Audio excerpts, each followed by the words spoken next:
Oke teman-teman, Assalamualaikum warahmatullahi wabarakatuh.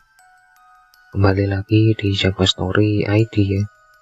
Sebelumnya saya mohon maaf yang sebesar-besarnya karena sudah cukup lama tidak upload video, karena memang di sini beberapa waktu yang lalu telah terjadi banjir bandang yang cukup parah menerjang beberapa desa, yang tidak hanya menimbulkan kerugian materi tapi juga sampai menimbulkan korban jiwa dari yang terakhir saya dengar. Jadi sekalian aja saya mohon doanya dari teman-teman semua untuk seluruh korban jiwa agar bisa diterima di sisi Tuhan, dan untuk korban yang masih hilang semoga bisa segera ditemukan dalam kondisi selamat. Di video kali ini saya akan menceritakan pengalaman pertama dari Agung saat mendaki ke puncak Mahameru sekitar tahun 2009 yang lalu, yang juga menjadi pendakian pertama dan paling mengerikan untuk Agung karena berbagai keganjilan yang dia alami, sampai hampir saja membuat Agung ini tidak bisa selamat andai saat itu dia terlambat untuk dievakuasi. Bahkan di pendakiannya ini juga sampai memakan satu korban jiwa dari rombongan Agung yang secara tiba-tiba hilang dan tidak bisa ditemukan sampai detik ini. Dan seperti biasa, nggak usah lama-lama, langsung saja kita mulai ceritanya.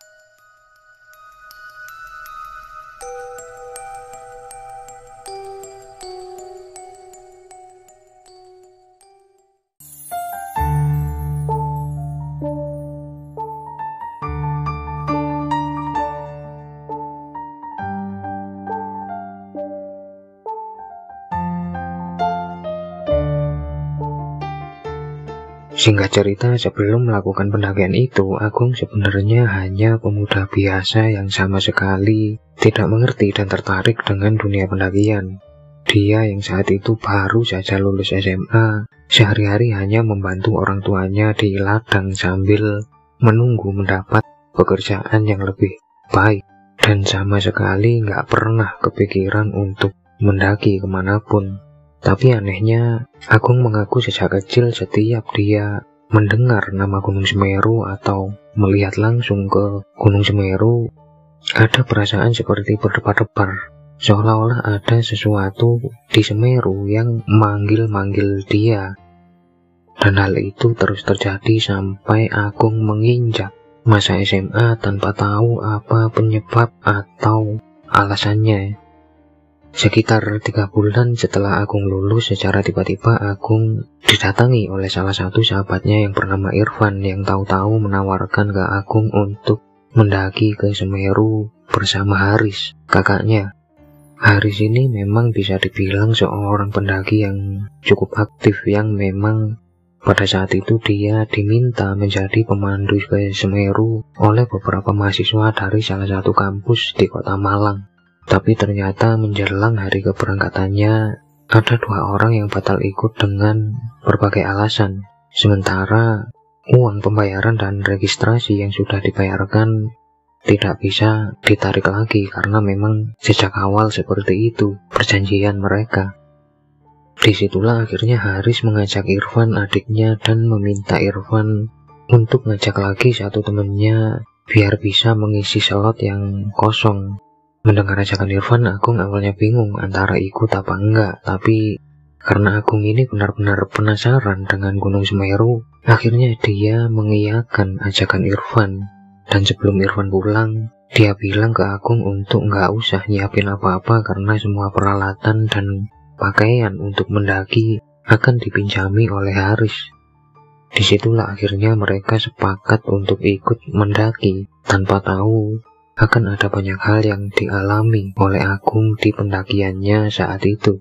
Singkat cerita, satu hari sebelum keberangkatan mereka, Irfan kembali datang ke rumah Agung untuk memastikan apa Agung ini jadi ikut.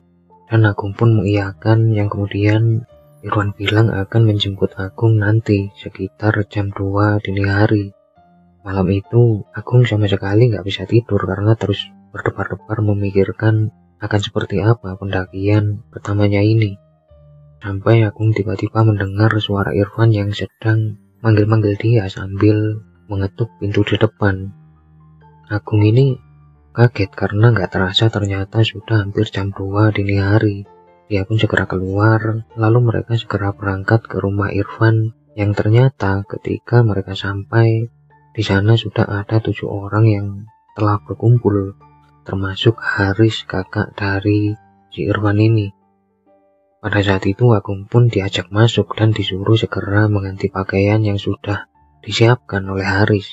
Tak lupa Haris juga menjelaskan semua peralatan yang akan dia bawa sekaligus fungsinya, karena memang Agung sudah pasti belum terlalu mengerti dengan alat-alat semacam itu ya.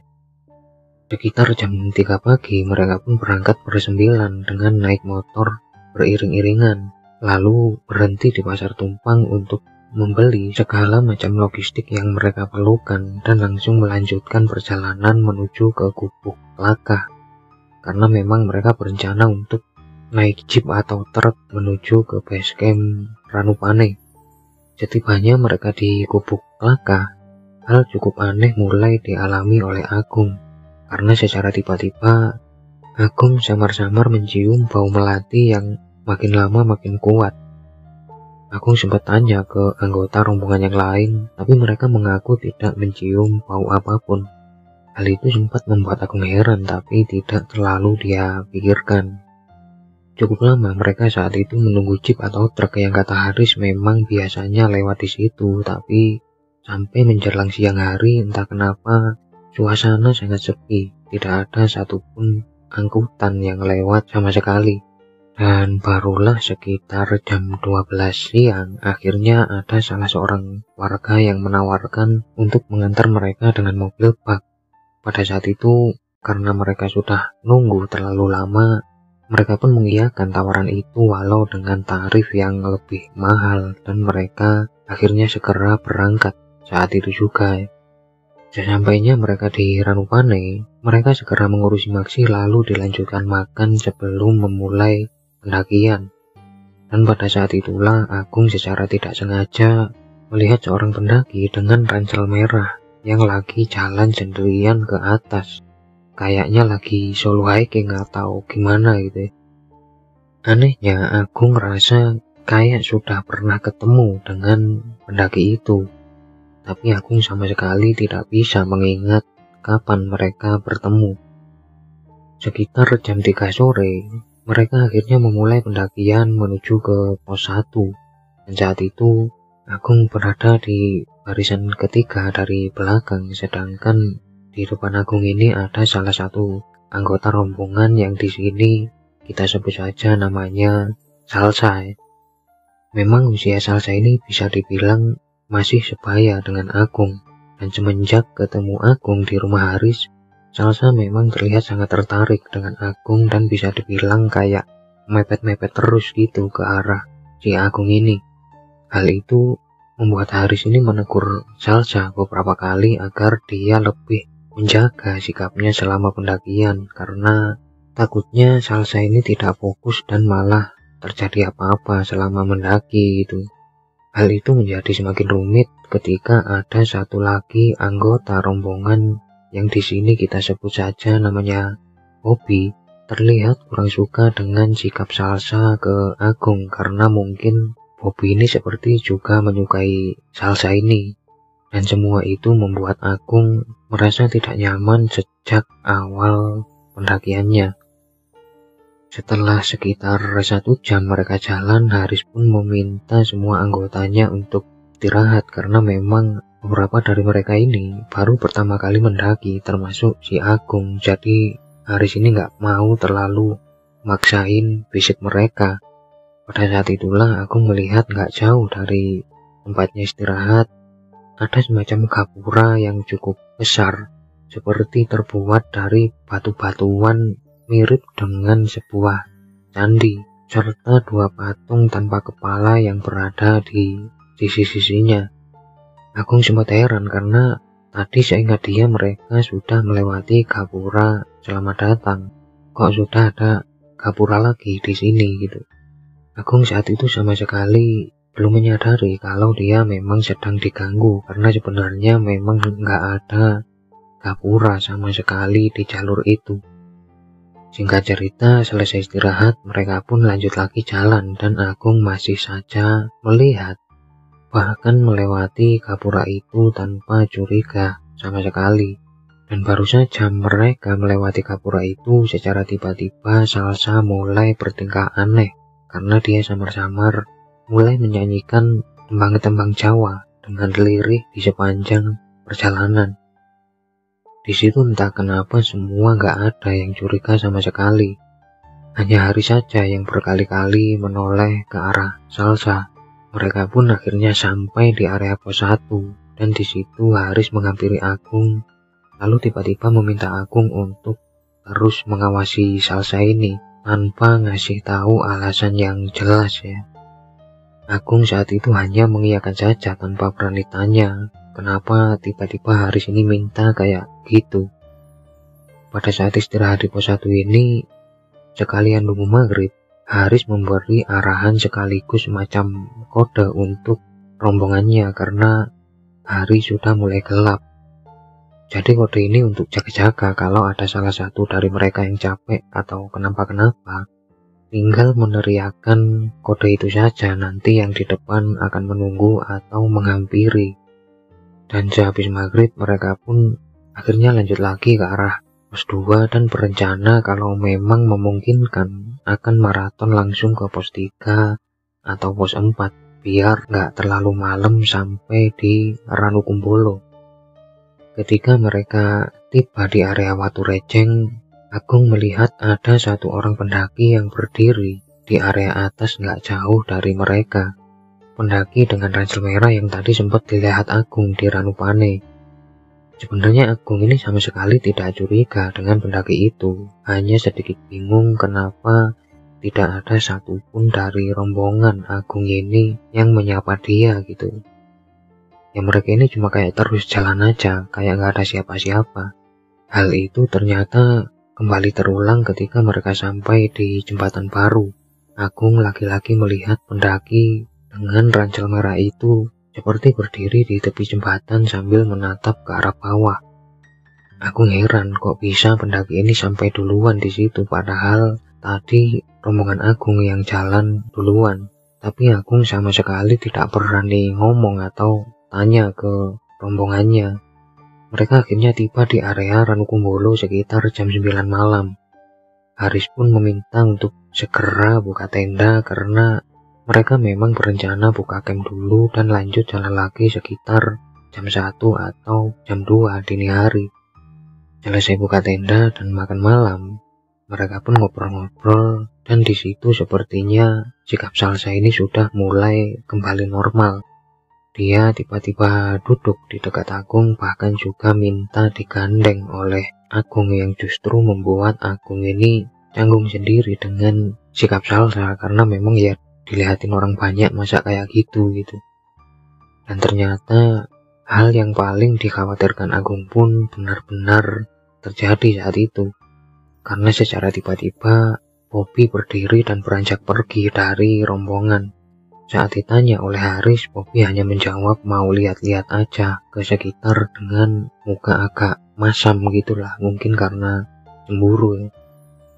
Tapi ternyata setelah 1 jam lebih, Bobby belum juga kembali ke rombongan atau ke tenda. Hal itu membuat Haris mulai khawatir dan meminta bantuan dari yang lain untuk nyariin Bobby, sementara Agung, Salsa, Irfan dan 1 orang anggota yang sudah tidur diminta untuk tetap berada di tenda saja. Irfan yang saat itu kecapean akhirnya juga pamit untuk tidur, sementara Salsa dan Agung masih di depan untuk menunggu Haris dan yang lain kembali. Beberapa saat kemudian, tiba-tiba datang seorang pendaki ke tenda Agung, dan Agung kaget karena itu adalah pendaki dengan ransel merah yang tadi. Pendaki ini bilang mau numpang duduk di dekat api unggun karena dia mengaku koreknya rusak dan tidak bisa nyalain api. Tentu Agung mempersilahkan sekalian membuatkan kopi untuk dia, dan barulah di situ mereka mulai ngobrol banyak ya.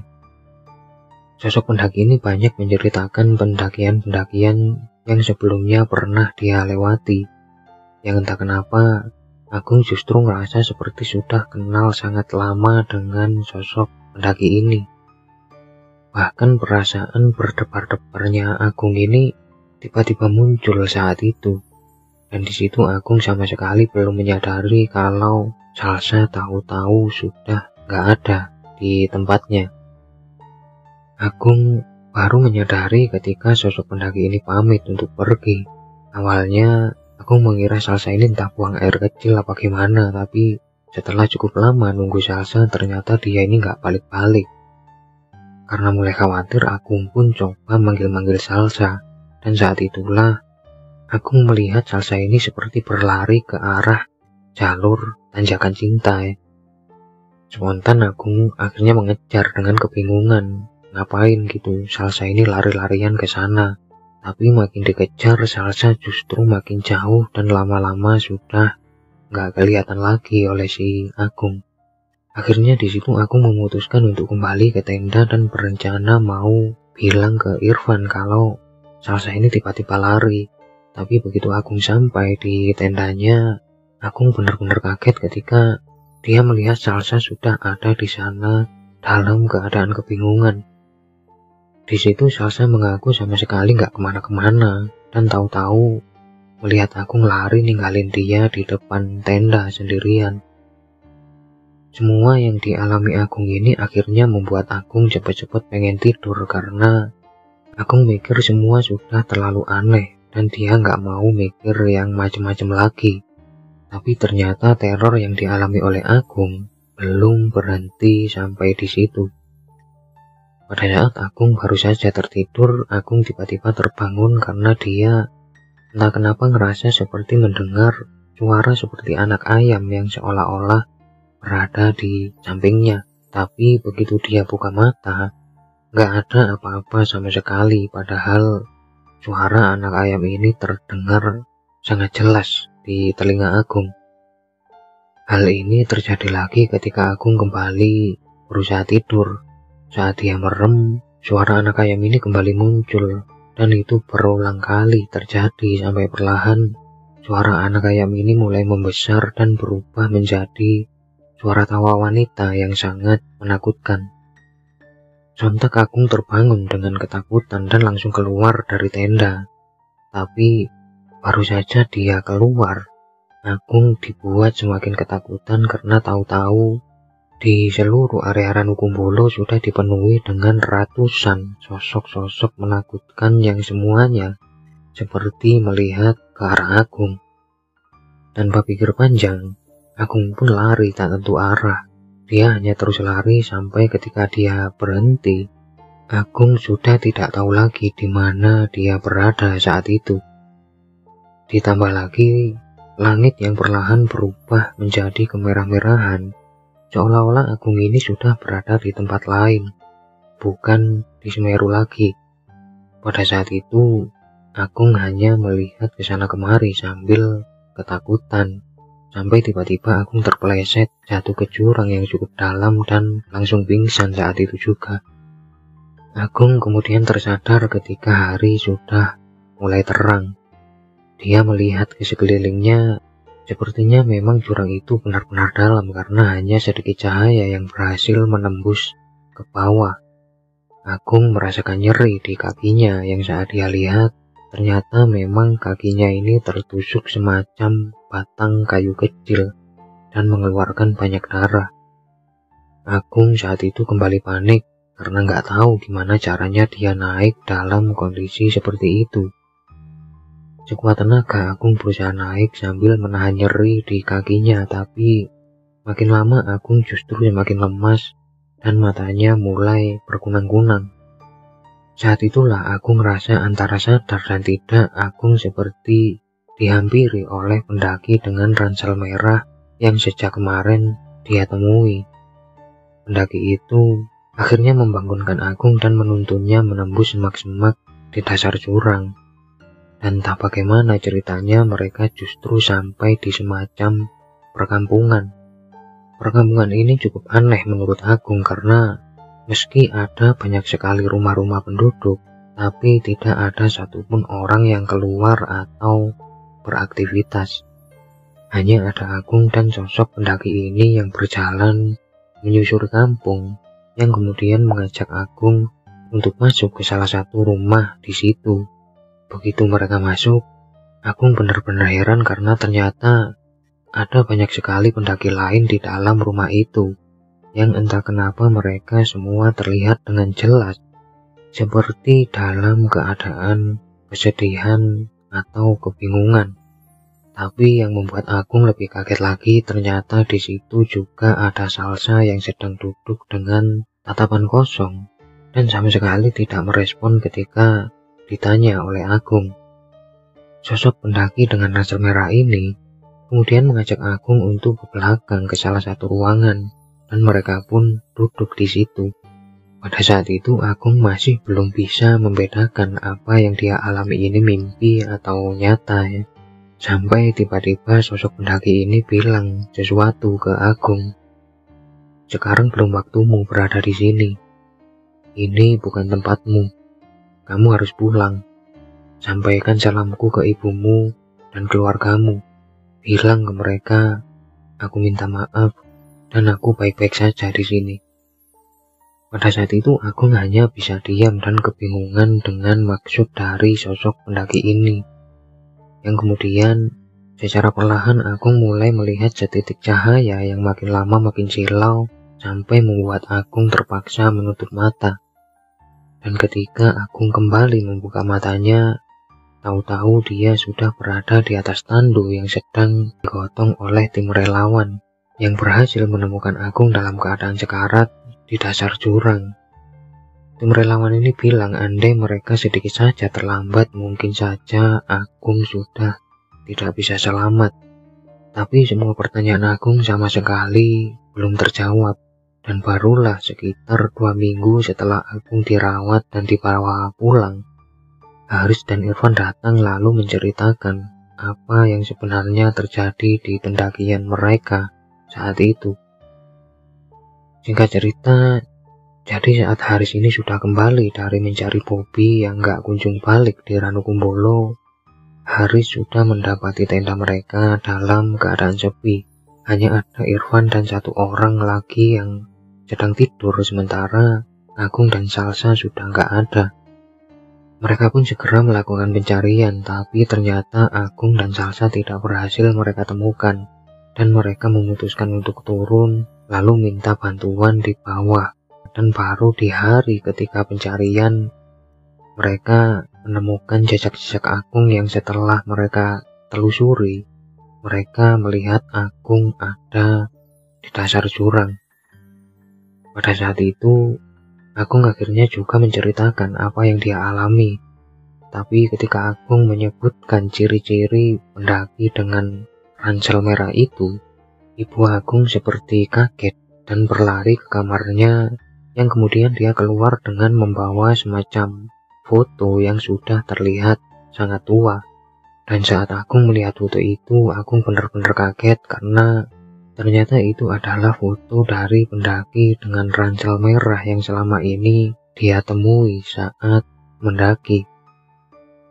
Ibu Agung pun mulai bercerita bahwa sosok itu sebenarnya adalah kakak kandungnya yang sudah hilang di Semeru sejak Ibu Agung ini masih kecil. Menurut Ibu Agung, dia memang dulu sering mendaki kemana-mana, tapi di pendakian terakhirnya ke Semeru, dia sudah tidak pernah pulang lagi. Hal itu juga yang akhirnya membuat kakek nenek dari Agung ini sakit-sakitan, dan keduanya meninggal hampir di waktu yang bersamaan karena terus memikirkan kejadian itu. Ibu Agung tidak pernah menceritakan itu karena memang gak banyak yang bisa dia ingat soal kakaknya itu, karena memang saat dia hilang, Ibu Agung ini masih sangat kecil ya. Cuma itu akhirnya menjawab pertanyaan Agung kenapa dia selama ini merasa berdebar-debar ketika mendengar Gunung Semeru, dan kenapa pendaki dengan ransel merah ini menitipkan pesan semacam itu. Tapi masih ada yang mengganjal di hati Agung, karena Salsa masih belum ditemukan sampai detik ini. Bahkan dulu saat relawan mencari Salsa, Jejak-jejaknya pun nggak ada sama sekali.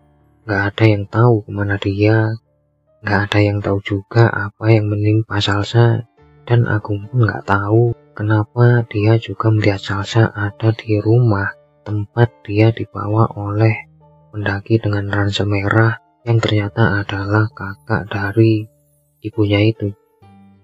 Semoga apa yang dialami oleh Agung bisa menjadi pengingat untuk kita bahwa masih sangat banyak misteri yang terjadi di alam yang belum mampu untuk kita ungkap, yang mungkin hanya bisa kita dengar ceritanya ataupun hanya bisa kita kenang orang-orang yang mengalaminya. Semoga dimanapun Salsa berada, dia bisa tenang dan diterima di sisi Tuhan. Sampai ketemu di cerita-cerita selanjutnya. Tetap sehat dan salam Rahayu.